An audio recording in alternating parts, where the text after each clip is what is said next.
Hey, I'm Christina Tosi from Milk Bar, and I'm going to teach you how to make one of our baller naked layer cakes like a pro.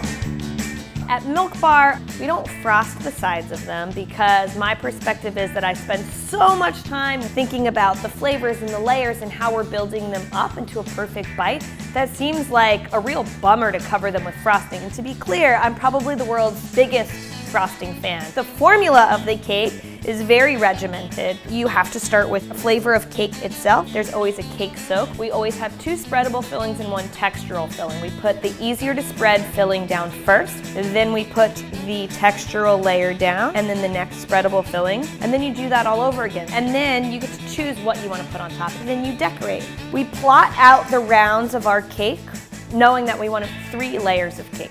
You want 1 beautiful round of cake. You're gonna save that round for your top. You want 1 pretty nice round of cake. You're gonna save that for the middle. The bottom layer really does not have to be a perfect round. So we make 2 semicircles, and we're gonna use those sort of scraps as the base of our cake. The way to really set yourself up for success, you have a beautifully smooth exterior of that cake and it makes you look like a super duper pro, is to use something within this ring to help provide structure and smoothness. And we do that by using acetate. So we go and take those 2 half circles and we push them to the outer boundaries of the cake ring. And then we take some of these beautiful little cake scraps that we have left over and we use them to fill in the middle. The next thing we do is we soak the cake. I have a strong belief that anything that's liquid and has flavor can be a cake soak. So for this cranberry gingerbread cake, we're gonna use cranberry juice, and it's going to infuse flavor into the cake and infuse moisture into the cake. We always have 2 spreadable fillings and 1 textural filling. So for this cranberry gingerbread cake, our first spreadable filling is a cranberry sauce. That cranberry sauce or cranberry jam goes down. Next up, the textural layer, pie crumbs. Just meant to be a nice pop of flavor and texture unexpectedly in your layer cake. Now we're up to our next spreadable layer, which is this pie crumb frosting.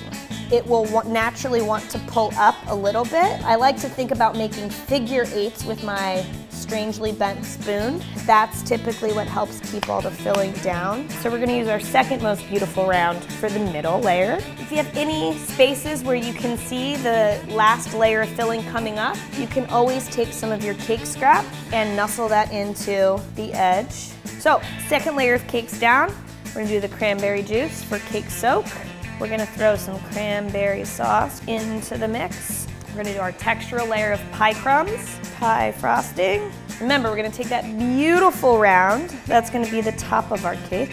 I like to give it a tap down with the back of my hand to make sure it's really in place because we're depending on that pie frosting to be the glue. What we choose to go on top matters as the frosting, and that's really about the visual nature of it, and it's about the overall perfect bite balance of flavor profile. What you really need on top is some cream cheese frosting. Think about like a gingerbread house. We're gonna use that same cream cheese frosting as the top layer of our cake. And then it's all about how you decorate the cake. So we make a cranberry milk crumb. It's our signature milk crumb, but we take a little freeze-dried cranberry and fold that in at the last minute. And then we take this cake, we essentially put it in the freezer for 3 to 5 hours, sometimes overnight. What that's gonna do is it's gonna set all the fillings of our cake so that they're nice and firm. On day 2, you take the cake ring off the top. Super easy to slide because we have that trusty acetate, and then you go to peel the acetate off. That's it, our cranberry gingerbread layer cake. Now I know I didn't teach you how to make each one of these little elements, but you can find the links for each one of these recipes below. There's no reason why you can't have one of these bad boys at your upcoming holiday event. Make it at home, buy it in one of our stores, or ship it to you online, milkbarstore.com. Click here for more savvy videos. And don't forget to subscribe.